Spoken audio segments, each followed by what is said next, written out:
Okay, I am here with Stu Snodgrass, one of my friends from Purdue, who actually now works for Caterpillar in their supply chain department. So, Stu, do you want to give a background about yourself? Sure. Went to, I actually lived and grew up in Lafayette, Indiana, just a kind of stone's throw away from the Purdue campus. Went to Purdue to get my undergrad in industrial technology and in distribution. Graduated in 2010. Went back for my master's in industrial technology, focusing on supply chain. Graduating in 2012. Since then, I've been hired on at CAT. My first position was a management trainee type program. It was a 3 1-year program with different roles. So my first role, I was in East Peoria, Illinois, working at the track type assembly plant called Building SS, where they manufactured everything from the D6 to the D11 bulldozers. Primarily just focusing on working with subcontract and purchase finished suppliers to bring in schedules according to plan to ensure that a steady flow of material to the assembly lines, as well as helped with the coordinating the Mach 1 or the new SAP launch for the East Peoria campus. The next rotation a year later was in Mossville, which is 10 miles north of the Peoria campus. I was a rough cut capacity planning analyst. Basically, I would work with the supply base to understand how CAT, our demand fit within their business and their production. I would actually go and model how the CAT demand would fit across all value streams, ensuring that where there were gaps in the supplier's ability to provide parts in a timely manner, to address what those mitigation strategies were, to ensure that those were being addressed well in advance of any potential supply gap. My third rotation was in Denison, Texas, so I actually got to travel a little bit with this position. I was a logistics planning engineer focusing on just about everything supply chain related. I was working with suppliers, working with packaging, addressing material flow in and out of the facility. This particular plant makes the large drills, so we're talking anything from like a bulldozer size, the large mining truck size, down to something the size of a small dump truck. But dealing with some of those configurations that typically are engineered to order, handling the material flow, ensuring that first in, first out of various part numbers was being followed, addressing any shortfalls in material, working with suppliers to ensure that material was coming in the appropriate orientation, working with our warehouse to ensure that everything was being packaged correctly. So this rotation, I really got to delve pretty deep into just about everything supply chain, if you will. My final placement was a supply chain planning engineer here in East Peoria. I'm working on the lower powertrain, so these are the elevated sprockets on the track type assembly. Currently, I'm working with various suppliers to ensure schedules are being met, addressing any gaps. With demand currently going up, we are seeing lead times go out on various supply commodities, especially steel. So working to address those gaps with the supply base, ensuring that the line is able to meet their production volumes, as well as ensure that our customers get their tractors on time. Yeah, so it sounds like kind of a jack of all trades at CAT. Yeah, I have had a pretty good chance to get into various business units, work with a lot of brilliant people, multiple different product groups, both at a very tactical level where I am right now, as well as a strategic level where I was with the RCCP, looking out several months, if not years, to ensure that capacity concerns were addressed in a timely manner where they could be addressed before demand came back. Okay. So, like, one thing kind of going off of what you talked about is when it comes to forecasting. So, it seems like with that, having worked with your suppliers and all that, what's some issues you've seen, at least on your end, of having tried to get it forecast as accurate as possible? I'm sorry, could you repeat that? Yeah. So on your end, where you're working with suppliers and you're trying to make sure stuff gets where it needs to be, like from point A to point B, and you have to work a lot with the forecast. What's some of the issues you've ran into as far as trying to have as accurate forecast as you can? Of course, the forecast is always wrong, is always the joke. But what's some issues you've encountered on trying to make sure the forecast runs as smooth as possible? All right, so this actually, my time here in my latest role has kind of covered both of those aspects. So obviously, as you mentioned, the forecast is always wrong. What we're finding is has been a dramatic shift in the way our customer base has wanted to do business. The previous kind of the traditional standard is that an order comes in, it's typically 6 to 10 to 8 weeks out, depending on the configuration type, before a customer might expect that material to be ready. Over the past few years, kind of like using the Amazon example, everybody wants it now, or they want it within a couple of days. When you are dealing with lead times from certain suppliers, as well as dealing with commodities, that can become a pretty significant challenge. About 18 months ago, we were at a point where we were producing about as low as possible while still being able to maintain a certain level of efficiency and productivity. When that comes into play, you're dealing with typically schedules that are far apart. And when that happens, any forecast changes that come in within that lead time need to be quickly addressed, because if you're looking at monthly orders, if one particular configuration comes in before that schedule arrives, as a planning analyst or a planning engineer, what I'm working on right now, I'd have to go and work with the supplier to bring that schedule in. And in some cases, lead times were so far out because the orders were so depressed that we were not able to bring those in. We'd have to cover demand through other means, either alternate sources of supply or going back to the customer to address when those bills were actually being scheduled. Kind of the reverse of what we're finding right now is demand is coming in at such a rapid pace that the volumes are not able to be met, because our customer wants 100 units. Well, we may have demand to be able to support that 100 units. The next month during the S&OP cycle, an additional 5 units get added in. Can our supply base handle that? In most cases, that is the case.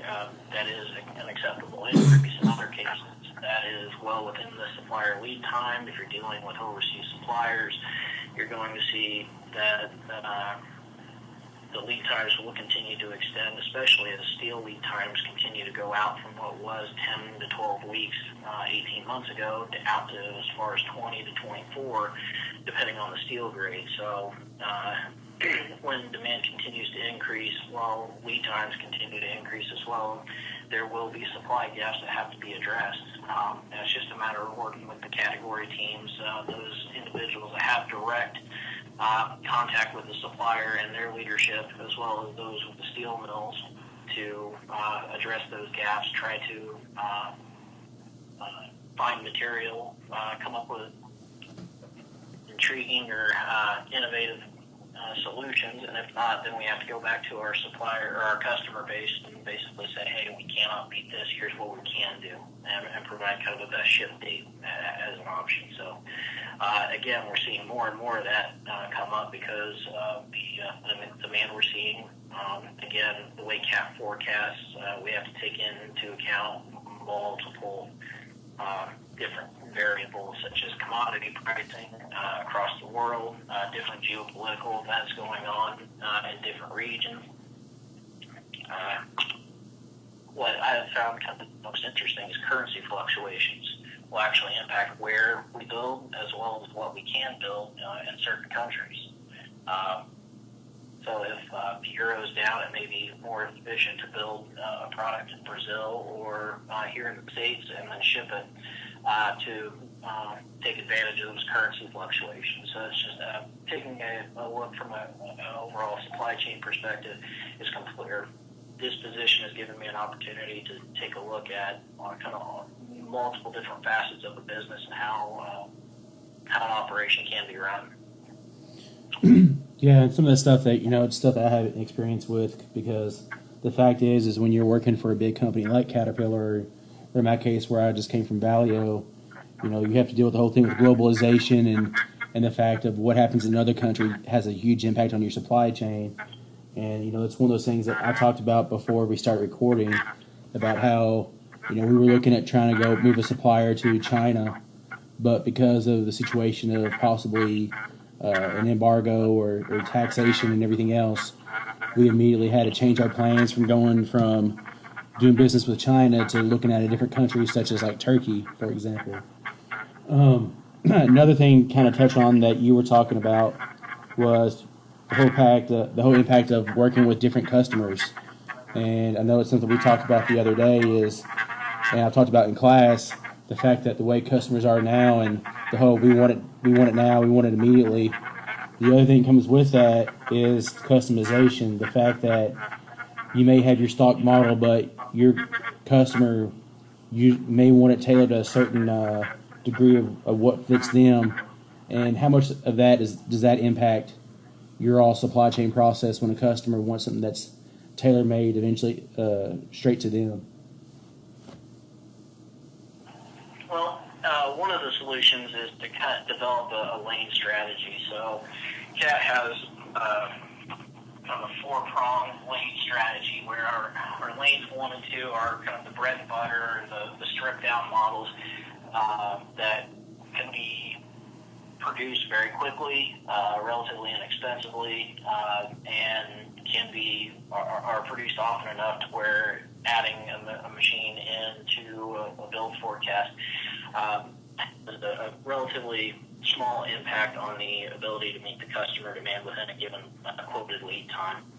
As we get more and more customized on our machines, we tend to increase the lead times to where if something is completely engineered to order, it could be months before all of the different subcomponents are developed as well as tested on the assembly line before it can be considered a complete unit to ship to the customer.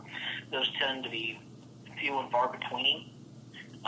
Typically, we just see the high customization of our product offering. So we can, just from a track type option, we can have different cabs, different blades, different undercarriage arrangements, different transmissions, different lower powertrains, depending on the application. It literally is just kind of a plug and play. Unfortunately, there are certain configurations that do not go well with one another that have to be addressed, which the master schedulers do review to make sure that the configurations or the options that a customer wants are compatible, and then they'll begin forecasting that type of configuration down to the sites to understand what the impact is. Can we meet those build dates? What do we need to do to address any shortfalls? Do we need to go back to the customers re-promise, or do we need to try to expedite material in through the various engineering operations? Fair enough. So from our perspective, the customer has a date. We have a promise date. We will do everything we can to meet that date. Again, as many of you know, we're here to make money. The only way we can continue to make money is to make sure that our customer is receiving a quality product on time and in the condition that they want it in. So kind of your 4 Ps that I'm sure you guys are learning about now. Ensuring that the customer is satisfied is a top priority. So there are certain expenditures and costs that we are willing to take on as a cost of doing business. Yeah.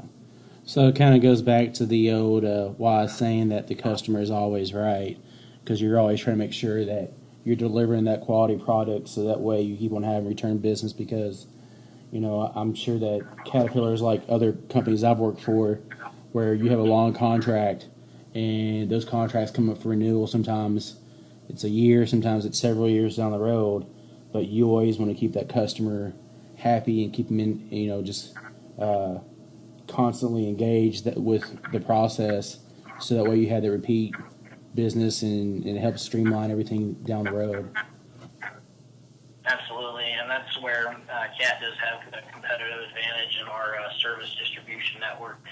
We have hundreds of dealers globally. We have dozens of different distribution centers stationed in strategic areas around the globe. We try to maintain a certain level of safety stock on our service parts to ensure that typically within 2 days, we're trying to get that confidence level and confidence interval up. But within 2 days, anywhere in the world, a supplier could have a part number either directly shipped to them from a local distribution center, their dealer, or directly from the site themselves. Wow. Kind of switching things up a little bit. So if someone wants to go into the business of working in supply chain and logistics, what's some advice and some things that you've seen that you'd pass on? Honestly, if you really think about it, every business requires a supply chain, whether it's manufacturing, whether it's a service or a service business.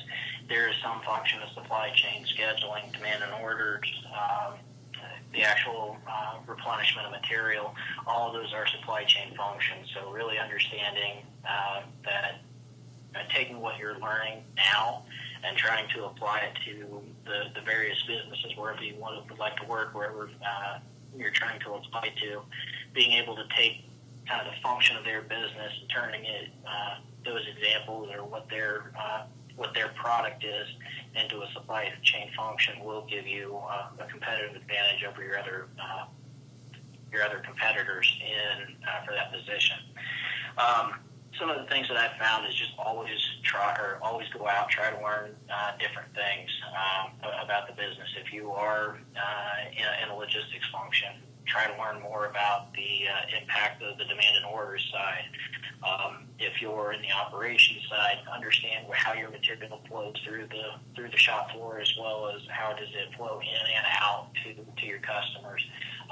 Packaging is a huge thing.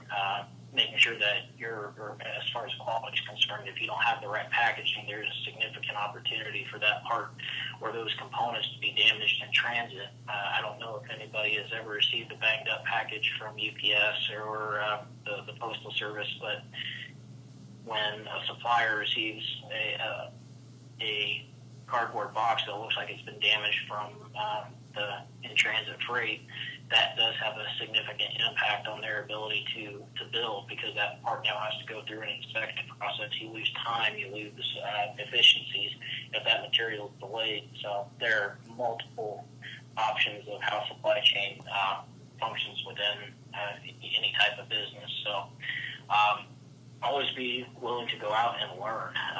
As far as supply chain is concerned, there are many different organizations that are willing to provide training outside of just your collegiate studies.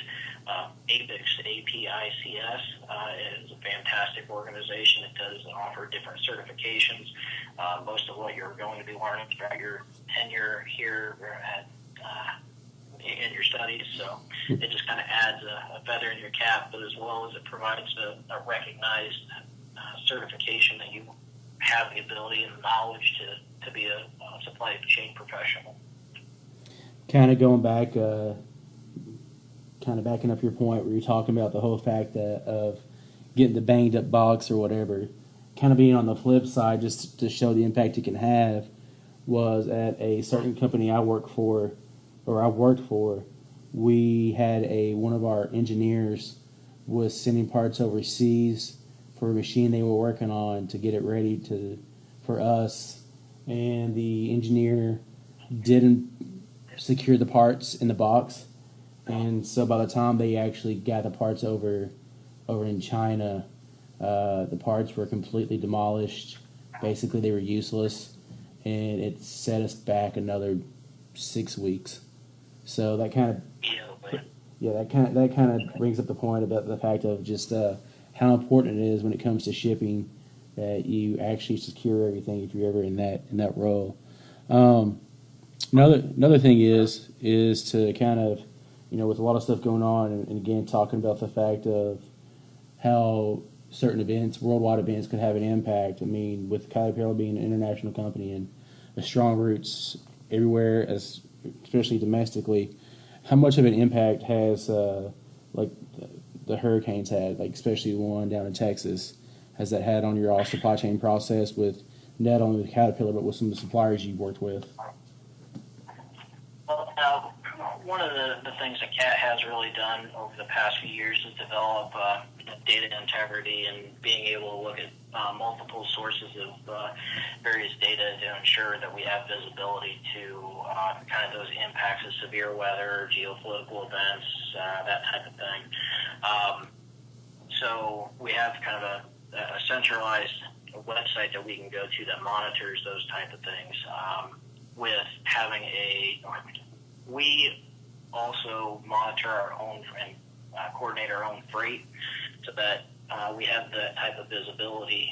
So any ocean freighter that's on the water, we have line of sight to what part number, what schedule, the quantity that is on that particular container, let alone that ship, to where if a freighter has to be rerouted because of a storm or a port strike or a delay, we know exactly what is on that container, on that ship, to help understand where do we need to expedite. The local sites are then contacted to understand what do we need to do with this particular container. Do we need to expedite it? Can we let it go through? What are the costs associated with that? What are the machines that are going to be impacted? So all of that flows all the way through based off of that, any type of event that can occur. So as far as the hurricanes, I've only had about one particular supplier that has been impacted. We still are addressing that because of the severity of the occurrence. They haven't been able to ship in 2 weeks because of that. We're looking at a week and a half right now, actually. Because of that, we have tried to address any shortfalls in our production by going and pulling some material ahead from another supplier to ensure that our efficiencies are staying high and we're not losing any ground while this material is being addressed, whether it's a potential quality concern. We don't know if the freight can get in. Right now, the surrounding area on this supplier is still flooded. So we're kind of waiting and playing a wait-and-see game until that material can be accessed. As far as Hurricane Irma is concerned, we are being pretty proactive here and reaching out to our supply base in the southeastern quadrant of the U.S. to try to pull material ahead if it's available, making sure that everything's scheduled to ship on time, reiterating to the suppliers that because of the nature of the storm and the unknown consequences of it making landfall and the unknown of where it will, we're trying to get as much of that material in-house as possible, being in the middle of central Illinois.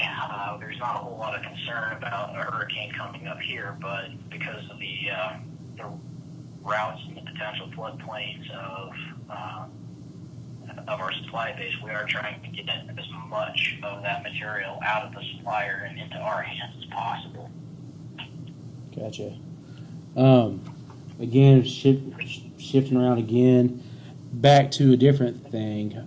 So, one thing that's changed extremely a lot in the past decade or so is how technology impacts supply chain and logistics. And I know, for example, that we were in a class together at Purdue when we were in the ERP, the SAP class, and everything. So, two questions. One, how much of an impact did taking that class? How much did it help you as far as your career using ERP systems at Caterpillar? And then, second off, what's some other technological innovations that you've seen that helps with supply chains? So as far as that class was concerned, it definitely gave me an intro into SAP. Right when I hired into CAT, the facility that I was going into was beginning the process of cutting over a legacy system into SAP. So being able to understand, have a kind of at least a general sense of how the ERP system operated was very beneficial. But really, it's not until you use it in the capacity of how it's going to be used in that particular business that you can really delve deep into understanding how different ERP systems operate. As far as being able to use ERP today, if you don't have a basic understanding of how ERP systems or MRP systems operate, you're not going to be able to function. I do have suppliers that are still operating off of spreadsheets. Those are very few and between. We typically roll those under a different supplier code to basically provide an aggregate view of the business or of the demand to them, so that the sites don't typically deal with those type of events. But the reason being is there are different protocols that ERP systems have to incorporate into the business that makes the accounting, the receiving, the actual production of the material smoother. You have better line of sight to your material. You have better line of sight to the costs associated with actual production. So you can assign different costs to different part numbers and various stages of WIP. You can actually track how accountants run the world. Right? So being able to understand where your costs are in a manufacturing facility is vital to understand where you can improve. And that's where you're making yourself more efficient, less costly. That's how business stays afloat. Being able to lower the cost of your product because you're here to share those cost savings with your customers, make you more competitive, as well as being able to potentially reduce your lead times. So this particular operating or ERP system has really been a benefit to my facility since its rollout. As far as other technological innovation, Jeff, follow up. One quick thing real fast before you go further. So it seems like the way you're talking and everything that if you're a smaller supplier or a supplier in general to, say, a larger company such as Caterpillar, it's definitely a competitive advantage for you if you adopt a system that they have, such as an ERP system, where you're talking about the companies that don't have ERP systems that still use Excel, live and die by Excel. Those are getting less business and everything just for the fact of the disconnect that it causes you all, as far as, it's easier to intertwine one ERP system with another as opposed to having that disconnect between ERP and spreadsheets. I can't say that a business that does not use MRP or an ERP system would lose business or not be awarded business, but from a purely efficiency standpoint, being able to communicate with a supplier and actually communicate my direct demand is definitely a benefit with a supplier that does have an ERP system and is able to see my demand on it on a regular basis. Gotcha. And so go ahead before I interrupt you about the technological innovations that you've seen. One of the things that went hand in hand with the CAPS, East Peoria's SAP launch was ASNs. We have had those before with the legacy system, but the different parameters and protocols necessary allow for better tracking. So the ASNs, we have visibility to where those are, when those are sent and received, the different labeling, the SB20 labels that we have to have on each individual shipment give us unique identifiers on each load, so we're able to see that when the material hits the dock, it's received, gets a tag, and we can actually trace that tag throughout the various operations as the material gets converted into various forms of WIP or finished goods. So we're able to have that line of sight to exact loads or material productions from our supplier for traceability purposes. 3 to 4 years down the road, if there's a quality issue, we're able to go and say, okay, this material was received on this day. It came with these additional parts. It was received by this individual. It was moved on this and this date to the line. having that visibility from a purely quality perspective gives us that traceability to understand what are the impacts that could have happened during that minute time period that would be able to explain if there were any quality defects. Was it internal to us, or was it something that would have been on the supplier, or was it something that, hey, this didn't happen on our site, this isn't explainable from the production or the manufacturing process, it's something that the customer happened purely on the customer side. I think it's a pretty good point, the fact of having to have a lot of being able to see what's going on and everything, because at least again, my experience drawn off of that is when you're talking about quality, if you're able to exactly know what parts are wrong, what material's wrong, it's a lot easier to quarantine anything that could be affected, as opposed to not really having an idea and just having to go through and guess of what may be good, what may be bad, because first off, it's inefficient. Second off, it's time consuming and it's very costly as well. So having something like that seems like it could definitely cut down on problems.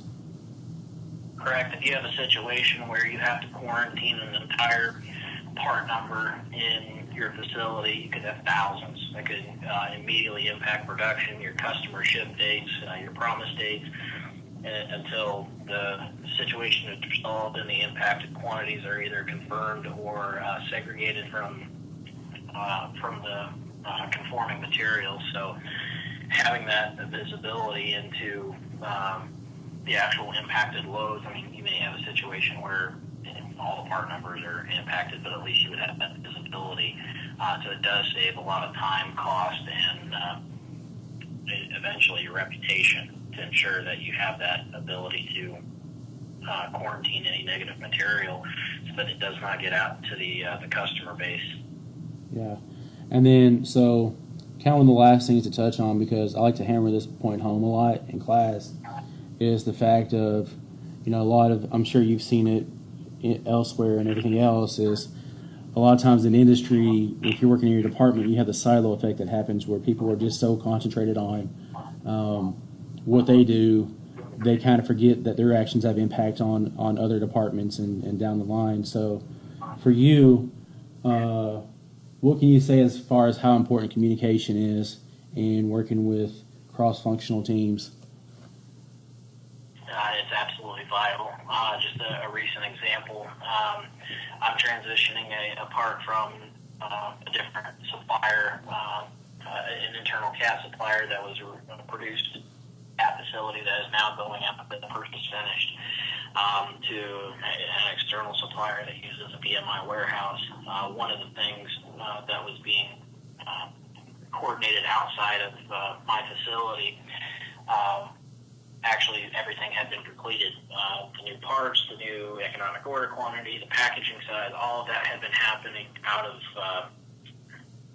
outside the circle of the actual facility. So by the time this material did hit the facility, we realized that, hey, this isn't conforming. We couldn't actually fit the package on our storage racks. It wouldn't fit within our automated robotic retrieval system. We had to go out and have this repacked, which is time, cost, potential to miss the shipment. So when we escalated this back to the group, we had to actually go back and restart the entire process of designing the packaging to fit what our requirements were for the facility.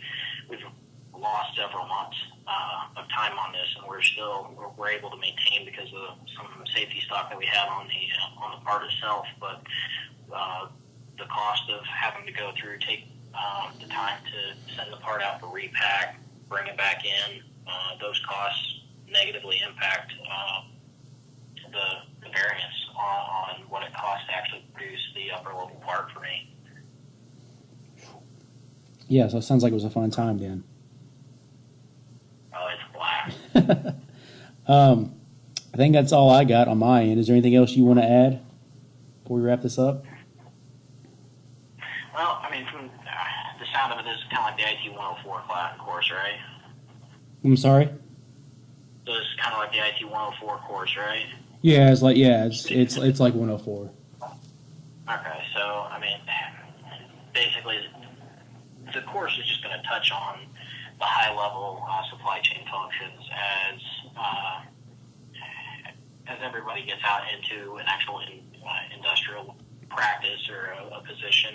You're going to see that there's a way that different sites do, or different facilities, different companies actually perform supply chain functions. Some actually treat supply chain as a secondary function, to where operations is elevated. Everything's get the part here, get billed, get it shipped out, which it's all defined by the company culture. In other cases, you're going to see the Amazons, the Apples, in some cases, that really delve into their supply chain, because there are a lot of opportunities. Over the past few decades, supply chain is becoming a more primary focus on many organizations because of the costs associated with that. Labor is one of the main expenses of a business, but supply chain, freight, are others. So any little cost savings in one area of your supply chain can have huge impacts on your bottom line, which makes you more profitable, makes you more appealing to investors, which can have a lot of positive results if you're able to efficiently manage your supply chain. Continue to learn as you go out. Take every opportunity that you can. I highly encourage internships where possible.